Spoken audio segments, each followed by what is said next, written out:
So another element we are going to discuss is aluminium. Aluminium is also a metal. It's among the most abundant element in the earth crust.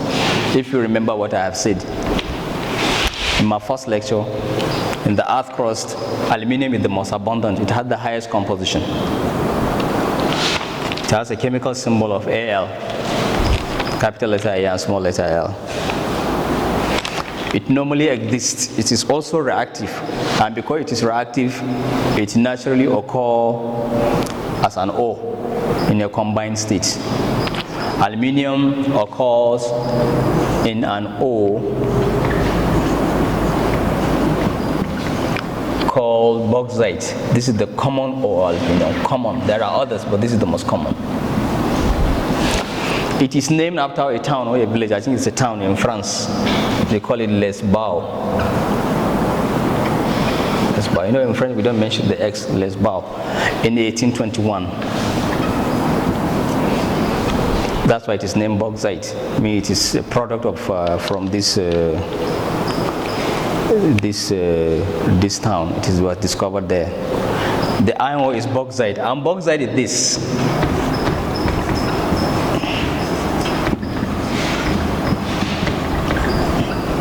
Aluminium oxide. It's an aluminium oxide but hydrated because it contains water of crystallization. Are you following? So this is the chemical formula for bauxite. Aluminium oxide dihydride means it contains water of crystallization. So this is bauxite. Are you following? Now we are going to see how can we get this aluminium free from all this, the pure aluminium. This is what we are going to discuss now. There is a process called Bayes process. Bayes process. These are the series of stages that we are going to follow to show you how we get the pure aluminium from its bauxite. It's a series of stages, purification stages. Are you with me? Let me make a breakdown of the processes. I think it will be easier for you to swallow.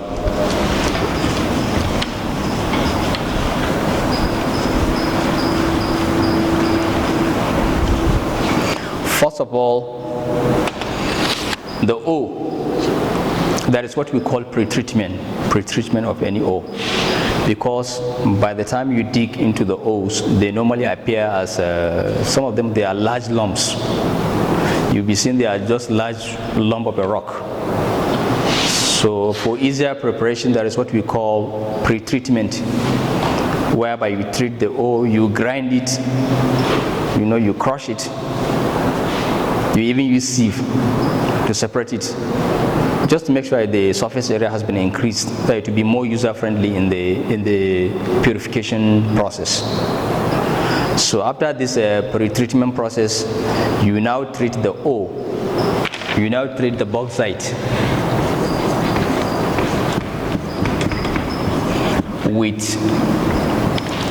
aqueous solution of sodium hydroxide.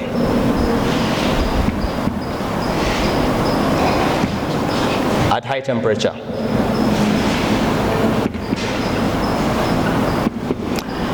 At high temperature, with proper agitation, you just mix the bauxite with aqueous solution of sodium hydroxide, and at high temperature and pressure, the aluminium oxide dissolves in the alkali solution. This is what happens.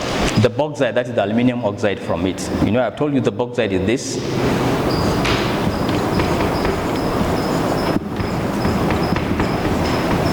This is bauxite. So the aluminium oxide will dissolve in the alkali solution. It will dissolve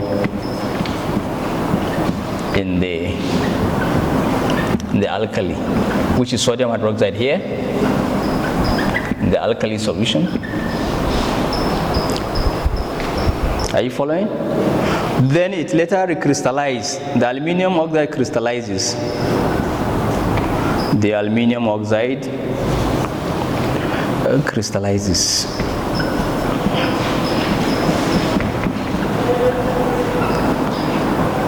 From the mixture, from the solution mixture. Then at high temperature, the pure alumina without the hydrated salt is obtained at high temperature. At high temperature,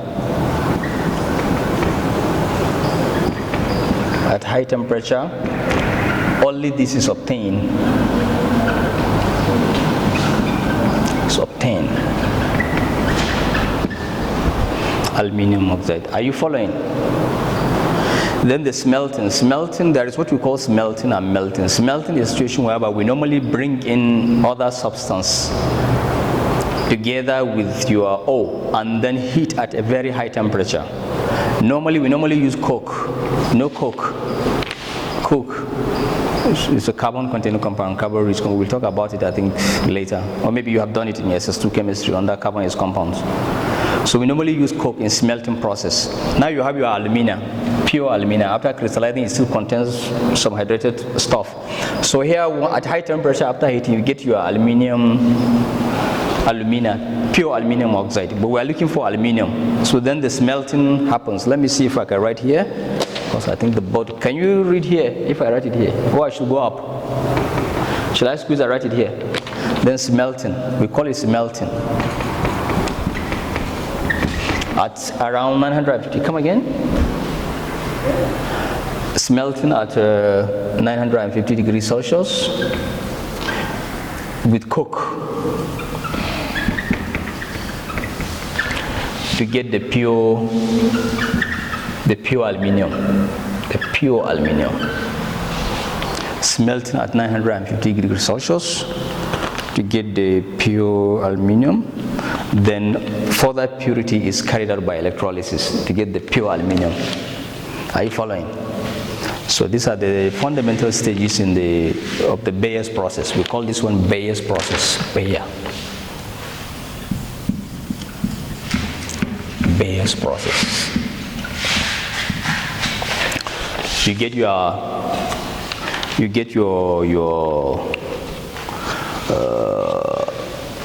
ore, which is a bauxite, treated with sodium hydroxide solution at high temperature.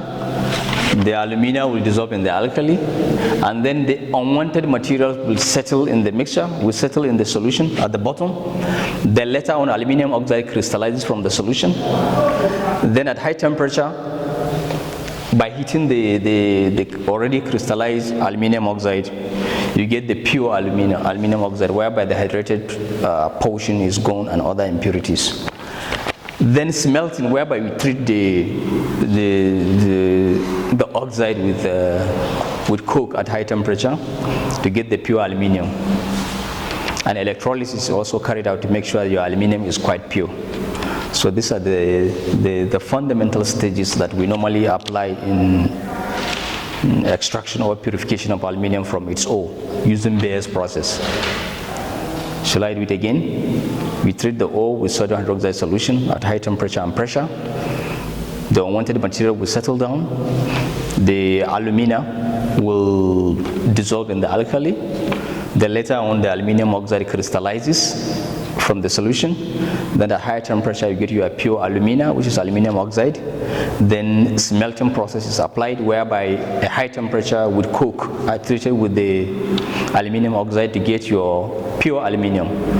Then electrolysis is also carried out to make sure your aluminium is reasonably pure. Are you with me? So can you stand and tell me what Bayer's process is all about? If I can ask any one of you, can you present it? Because maybe at the end of the lecture, I may ask one of you to come and start presentation.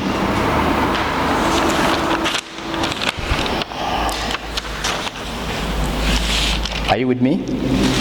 Then uses of aluminium. You know aluminium is in group 3 element. That's why it gives 3 electrons. Remember, we are just coming gradually from group 1, group 2, and group 3. We are just taking representative from each group. If you remember, when I presented the last lecture, I mentioned that metals can be found in the periodic table in group 1, group 2, and some metals can be found in group 3. Are you following? So now we took sodium as group 1 representative, We took calcium from group 2 as a group 2 representative. Now we have taken aluminium, or we are taking aluminium as a representative of group 3 elements. And I've told you aluminium normally exists as a bauxite, as an ore, because it is also reactive. And these are the processes, these are the techniques or the stages that are being followed to obtain your pure aluminium from the bauxite up to the last stage when you have your pure stuff. Now briefly, we would like to talk about the uses of aluminium. Aluminium is present in different alloys of compounds that contain aluminium. You know, these alloys that are used in many, all these metals we are seeing around here, most of them are alloys. They are not pure metals, they are alloys. And as I have said, alloys is more like a physical mixture of metals. So aluminium is one of the important components of different alloys that we use in industries, in our homes, in our hospitals, wherever. They are also used as roofing materials. You know, we have this aluminium roofing and so on. Though in some cases, not purely aluminium, but it is a major component there. It can also be used, or it is also used in aircraft parts. When you go to aeronautical industry where they produce aircrafts, you'll find out that some of the parts are aluminium because of its peculiar properties. It has lower density compared to other metals. So it can be used as aeroplane parts or aircraft parts. It is also found in motor vehicles, parts of some vehicles.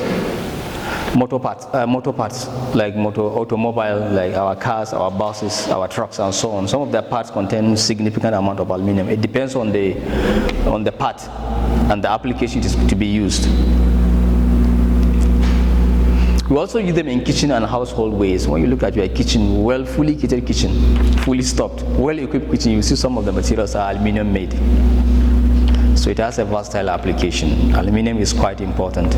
And as I have said earlier, it is the most abundant element. It has the highest compositions. Or I can say aluminium sulfate, aluminium fluoride, aluminium oxide.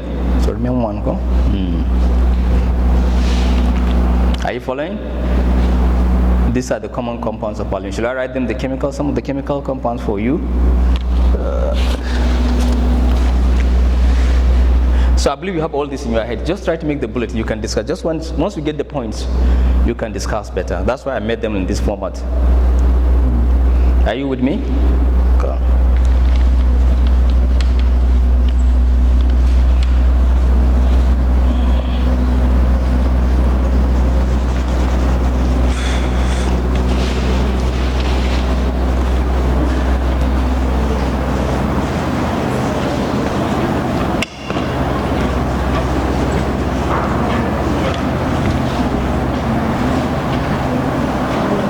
So the common compounds of aluminium are aluminium chloride, the alumina itself. Those of you that will study chemistry at higher level, you'll be coming out with alumina. We normally use it in the lab. Alumina, then aluminium sulfate, aluminium fluoride, and so on, and sodium aluminate. So these are the common compounds of aluminium. Are you with me? So we had, if you remember, the flow of the lecture is like this. We started talking about metals, their general properties, their occurrence. Then we now pick the groups of metals. We started with group 1. Their general properties. Then we pick sodium. We mentioned about its properties, some uses, applications, compounds, and so on. We now move to group 2. We mentioned their general properties. We now pick calcium out of them. We mentioned the properties, the compounds, the uses. And then we are now in group 3. We pick aluminium, properties, uses, and its compounds, and extraction. Now we are going to take another compound before we go to the transition metals. This is tin. Can I clean here? Okay.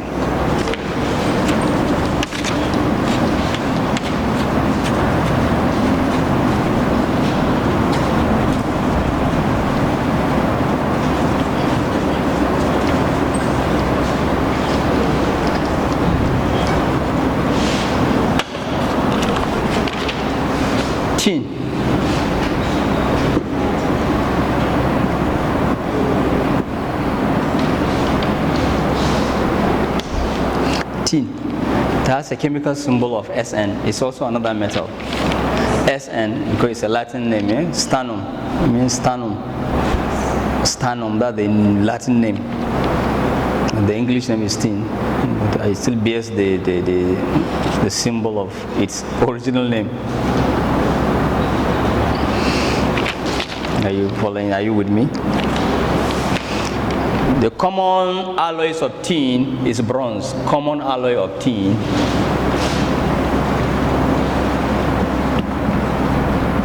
common alloy of tin is bronze, which is tin and copper. No one should tell you about bronze. Bronze. Sometimes, anytime we are giving awards, once we mention about gold, silver, what comes next? Bronze. So the main component in the bronze is an alloy. So one of the components is tin. Are you with me? Another important compound is cassetrite, alloy. Another alloy is cassetrite, which is tin oxide. This is the common alloy. No, I'm talking about not alloy, sorry. I'll just carry away with this alloy. Another common ore is cassetrite. That's how it exists in nature, mostly in the earth crust. It exists as this tin oxide, which is cassetrite. That's how it's commonly found in the earth crust.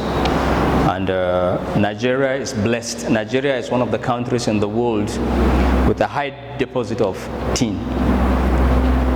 Nigeria is one of the countries that has high amount of this. Nigeria, Democratic Republic of Congo, Indonesia. In Africa, these two countries, they have the highest deposit of tin. Nigeria and Democratic Republic of Congo, former Zaire, before it was called Zaire, but now it is DRC, Democratic Republic of Congo. It is in Central Africa. And then we have other countries contain Indonesia and England, and even China, they have it. Are you following? So tin is quite a usable metal. That's why Nigeria is a blessed country. It contains most of these elements are present in most of these elements, most of these metals, we have them in their deposit. It was just unfortunate that we only rely on oil, but we have other compounds. Are you following? So this cassetrite is an example of ore whereby the tin exists. So now we'll briefly see how we can separate it. You know, we don't need it like this. Are you with me? We don't need it like that. We need the pure tin. So these are the processes. We normally use hydrometallurgy. Hydrometallurgy. You know, if you remember, I mentioned that among the techniques we normally use is, there are fundamentally three. I mentioned pyrometallurgy, whereby we use high amount of heat. Then I mentioned hydrometallurgy, whereby we use water jets. At high pressure, you apply water. It will separate the ore from the unwanted materials.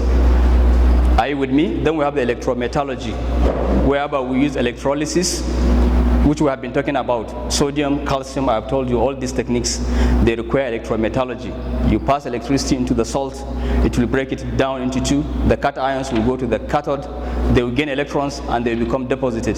You are all aware of this. I mentioned over and over. Are you with me? So now we are going to see this. This one, the separation of tin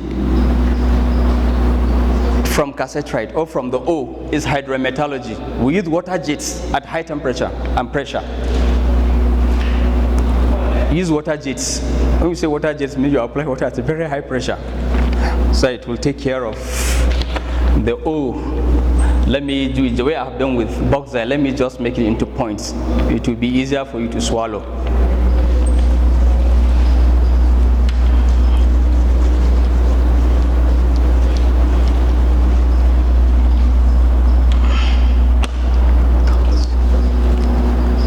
So water jets followed by gravity separation.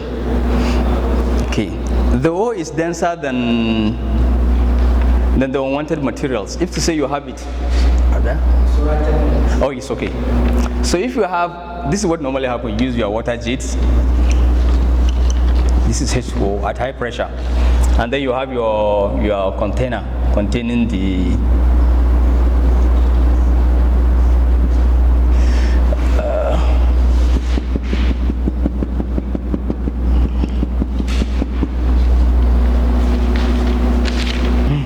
so the iron ore will settle here because it is denser, and all the unwanted material will be floating on top of it.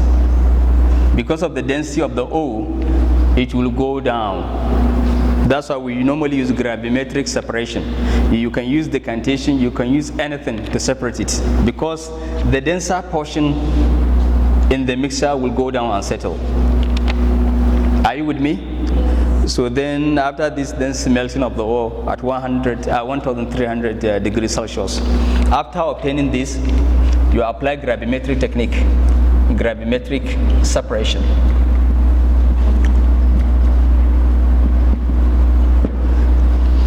Because when you have something that is highly density, or that is of high density, it's quite dense, and then you treat it with a liquid substance that is of less density, what do you think will happen? I think the solid will go down and settle. So gravimetric separation is you separate what has settled down here from the top. So once you have this, you are pure alloy, you now apply the smelting process or the smelting procedure at 1300 degrees Celsius. I have told you smelting process is normally carried out by treating coke. Commonly we use coke at high temperature. You melt it with the ore, and then your pure metal will be reduced. You will just have your tin. Are you with me? So smelting here will give you your pure tin. And then further heating will give you will remove other impurities, pure tin, purer, because the copper and zinc and other unwanted elements will be trapped after heating. So these are the procedure. We use water jets in the mixture with agitation. Then because the ore is denser than the other unwanted materials, it will settle down at the bottom. Then we apply gravimetric separation to get your pure ore. Then the ore undergoes smelting process at a very high temperature, and you get your pure tin, though it contains some slight impurities, usually copper and zinc. Then further heating will give you your pure tin. So these are the stages involved in the production of tin, or in the purification or extraction of tin from its ore. Are you following? So I think here we come to the end of this lesson. If you have any question, you are welcome. If you don't have, I think I will. This is the end of this session. So any question? Or shall I ask you a question? What do you mean by smelting? Can you tell me what smelting is all about? Just briefly tell what smelting is. Because it's quite a common term. We have been talking about smelting. What do you mean by smelting?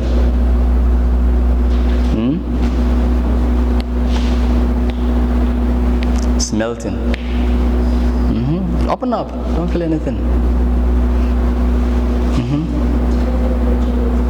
Yeah, very good. Treatment of an ore at high temperature. I think that's the end of this session. We will meet again in the next lecture. Thank you very much. Thank you for your time.